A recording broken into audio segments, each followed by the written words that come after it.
આકાશવાણી અમદાવાદ વડોદરા પ્રાદેશિક સમાચાર રિદ્ધિ પંચાલ વાંચે છે. શરૂઆતમાં મુખ્ય સમાચાર. મુખ્યમંત્રી ભૂપેન્દ્ર પટેલે વિશ્વ પર્યાવરણ દિવસ નિમિત્તે ગાંધીનગરમાં નમો વડ વનની મુલાકાત લીધી. અમદાવાદમાં મિશન 3 મિલિયન ટ્રીઝ અભિયાનનો પ્રારંભ કરાવ્યો. ગાંધીનગરના વન ચેતના કેન્દ્ર ખાતે વિશ્વ પર્યાવરણ દિવસની ઉજવણી.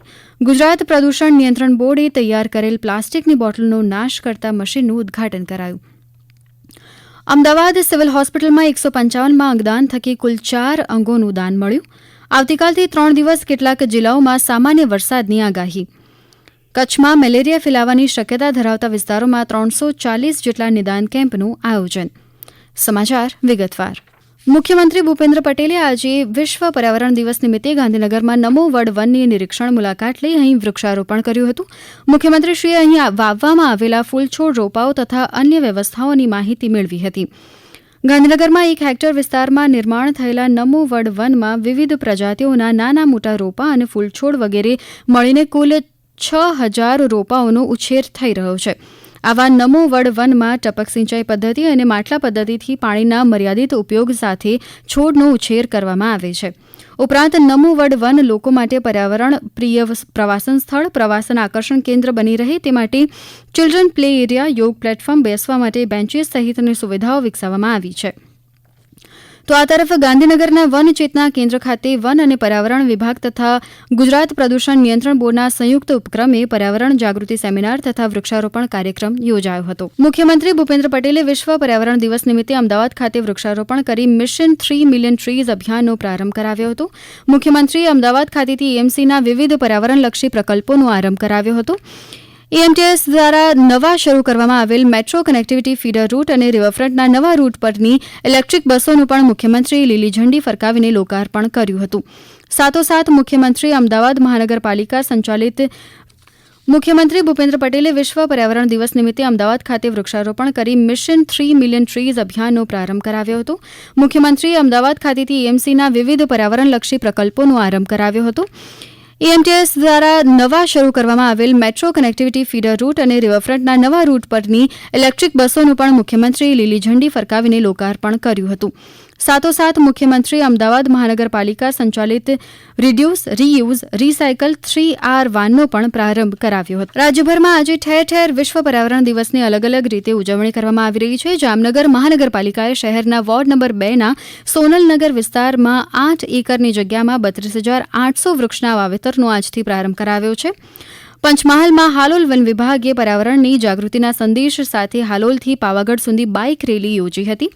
વડોદરામાં કરુણા એમ્બ્યુલન્સના કર્મયોગીઓએ વૃક્ષારોપણ કર્યું હતું. ઉપરાંત આકાશવાણી વડોદરા ખાતે અતિથિ વિશેષ નિવૃત્ત પોલીસ અધિક્ષક લક્ષ્મણસિંહ વાઘેલા અને કથક કલાકાર ધીરુ મિસ્ત્રીના હસ્તે વૃક્ષારોપણ કરવામાં આવ્યું હતું. ડાંગના જિલ્લા કલેક્ટર મહેશ પટેલે સરકારી કચેરીઓમાં ખપ પૂરતી વસ્તુઓનો જ ઉપયોગ કરવા માટે આદેશ આપ્યો હતો. સુરતની વીર નર્મદ દક્ષિણ ગુજરાત વિશ્વવિદ્યાલયના પ્રાંગણમાં સમગ્ર વર્ષ દરમિયાન કુલ 11,000 વૃક્ષ ઉછેરવાના લક્ષ્યાંક સાથે વૃક્ષારોપણ અભિયાનનો પ્રારંભ કરાવવામાં આવ્યો છે. કેન્દ્રશાસિત પ્રદેશ દીવમાં દગાછી નક્ષત્ર વન ખાતે બિન ફળદ્રુપ જમીનને વૃક્ષારોપણ કરી ફળદ્રુપ બનાવી આ વિષય વસ્તુ સાથે 100થી વધુ છોડનું વાવેતર કરવામાં આવ્યું છે. દીવના કુદમ ગામ ખાતે આવેલ ગંગેશ્વર મહાદેવ મંદિર ખાતે શાળાના વિદ્યાર્થીઓએ સફાઈ અભિયાન અને વૃક્ષારોપણ કર્યું હતું. સાબરકાંઠાના હિંમતનગર વિજાપુર રોડ પર આવેલ ઋષિવન દેરોલ ખાતે નેચર ઓક્સિજન મોલ શરૂ કરવામાં આવ્યો છે. તેમજ અહીં 111 છોડ વાવવામાં આવ્યા હતા. કેન્દ્રશાસિત પ્રદેશ દમણ ખાતે દરિયાને સ્વચ્છ અને સુંદર બનાવવા માટે લોકોએ પર્યાવરણ સંરક્ષણ અંગે જાગૃતિ પ્રસરાવવા વિશેષ દરિયાઈ સફાઈ અને વૃક્ષારોપણનું અભિયાન યોજ્યું હતું. પંચમહાલના ગોધરા ખાતે EMERI ગ્રીન હેલ્થ સર્વિસ અને જિલ્લા ડિઝાસ્ટર મેનેજમેન્ટ એકમે DLSA દેવભૂમિ દ્વારકા દ્વારા દ્વારકામાં તેમજ પાટણમાં બ્રહ્માકુમારીઝ પરિવાર દ્વારા નવનિર્મિત ભવન ખાતે વૃક્ષારોપણ કરવામાં આવ્યું. મહેસાણામાં કડીના વન વિભાગ અને નગરપાલિકાઓએ વૃક્ષારોપણ અને સફાઈની કામગીરી હાથ ધરી છે. વન પર્યાવરણ વિભાગ અને ગુજરાત પ્રદૂષણ નિયંત્રણ બોર્ડના સંયુક્ત ઉપક્રમે ગાંધીનગરના વન ચેતના ખાતે વિશ્વ પર્યાવરણ દિવસની ઉજવણી કરવામાં આવી છે. આ પ્રસંગે અગ્ર મુખ્ય વન સંરક્ષણ યુડી સિંહે જણાવ્યું છે કે આપણે સૌએ તણાવમુક્ત જીવન જીવવા પર્યાવરણનું રક્ષણ કરવું જરૂરી છે. આ પ્રસંગે ગુજરાત પ્રદૂષણ નિયંત્રણ બોર્ડ દ્વારા ઉપયોગમાં લેવાયેલી પ્લાસ્ટિકની બોટલોનો નાશ કરી શકાય તે માટે રિવર્સ વેન્ડિંગ મશીન એટલે કે બોટલને નાશ કરવા માટે બનાવવામાં આવેલું મશીન તેનું પણ મહાનુભાવોએ ઉદ્ઘાટન કર્યું હતું. આ મશીન 6 જીએસઆરટીસીના બસ સ્ટેશન અને 1 રેલવે સ્ટેશન પર મૂકવામાં આવ્યા છે. અમદાવાદ સિવિલ હોસ્પિટલમાં 155માં અંગદાન થકી લીવર, 2 કિડની તથા હૃદય સાથે કુલ 4 અંગોનું દાન મળ્યું છે. આ રીતે સિવિલ હોસ્પિટલને ફક્ત 3.5 વર્ષમાં 500થી વધુ અંગનું દાન પ્રાપ્ત થયું છે. સિવિલ હોસ્પિટલના સુપ્રિન્ટેન્ડન્ટ ડોક્ટર રાકેશ જોશીએ જણાવ્યું છે કે હાલમાં અમદાવાદમાં રહેતા મૂળ ઉત્તરપ્રદેશના 32 વર્ષીય શ્રમિકને 1 જૂને તબીબોએ બ્રેન ડેડ જાહેર કર્યા હતા. તબીબોની ટીમ તેમના પરિવારજનોને અંગદાન વિશે સમજાવતા તેમણે અંગદાનનો નિર્ણય લીધો હતો. ગઈકાલે સિવિલ હોસ્પિટલમાં 155નું અંગદાન થયું.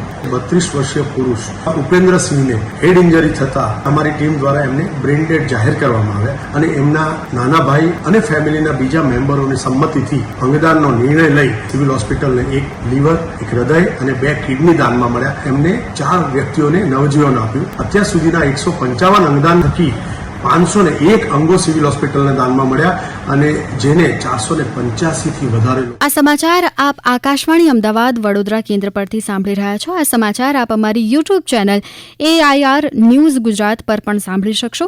વધુ સમાચાર માટે આપ અમારા ટ્વિટર હેન્ડલ AIR_news_ABAD ને ફોલો કરી શકશો.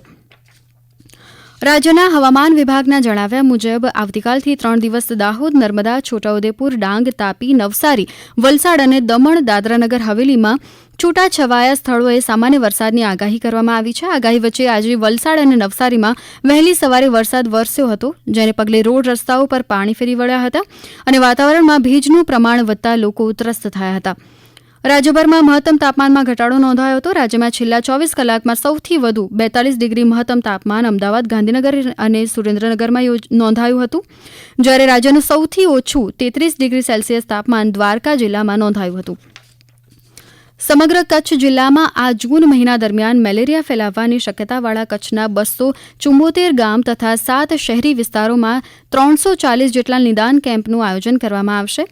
મુખ્ય જિલ્લા આરોગ્યની અખબારી યાદીમાં જણાવવામાં આવ્યું છે કે આ ગામોમાં ગ્રામ્ય કક્ષાના અધિકારીઓ, પદાધિકારીઓ, કર્મચારીઓ તથા લોક આગેવાનો સાથે સંકલન કરી શિબિરોમાં મચ્છરોનું જીવનચક્ર, મચ્છરના પૂરા તથા પૂરા ભક્ષક માછલીઓનું જીવંત નિર્દેશનનું આયોજન કરવામાં આવ્યું છે.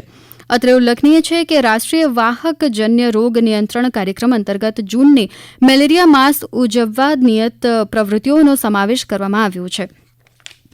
ભરૂચ લોકસભા બેઠકથી ભાજપના ઉમેદવાર મનસુખ વસાવા આમ આદમી પાર્ટીના ઉમેદવાર ચૈતર વસાવા સામે 85,696 મતથી સરસાઈથી ચૂંટણી જીત્યા છે. નર્મદાના અમારા પ્રતિનિધિ દીપક જગતાપ સાથે વાતચીત કરતા ભાજપના ઉમેદવાર મનસુખ વસાવાએ કહ્યું કે 7 વિધાનસભામાંથી 5 વિધાનસભા અમે લીડ લીધી છે.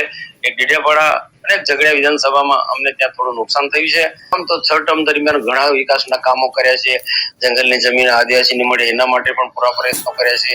રિઝર્વ ફોરેસ્ટ સેન્ચ્યુરી અંદર રોડ રસ્તા નહોતા બનતા, રોડ રસ્તા બને એના માટે પણ અમે રાજ્ય સરકાર અને ભારત સરકારમાં રજૂઆતો કરીને રોડ રસ્તા બનાવ્યા છે. પીવાના પાણીના પ્રશ્નો સોલ્વ કર્યા છે. સ્કૂલો ખોલાવી છે, કોલેજો ખોલાવી છે. ડેડિયાપાડા, સાગબારામાં, નર્મદા જિલ્લામાં મેડિકલ. હવે સાંભળે રાજ્યના કેટલાક અન્ય સમાચાર સંક્ષિપ્તમાં. ગાંધીનગરના યુવક યુવતીઓ માટે જિલ્લા કક્ષાએ યુવક નેતૃત્વ તાલીમ શિબિર અને યોગાસન તાલીમ શિબિર યોજાશે. ઇચ્છુક ઉમેદવારો જિલ્લા યુવા અને સાંસ્કૃતિક પ્રવૃત્તિઓની કચેરીએ 11 જૂન સુધી અરજી કરી શકશે.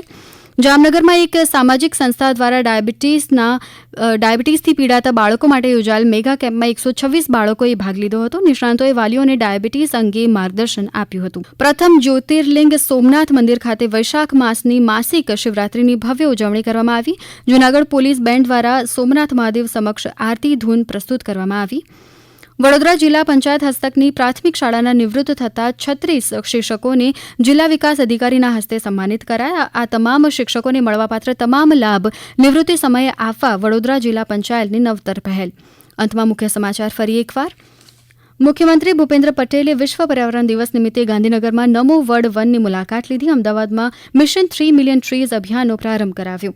અમદાવાદ સિવિલ હોસ્પિટલમાં 155માં અંગદાન થકી કુલ 4 અંગોનું દાન મળ્યું. આકાશવાણીના અમદાવાદ વડોદરા કેન્દ્ર પરથી પ્રાદેશિક સમાચાર પૂરા થયા.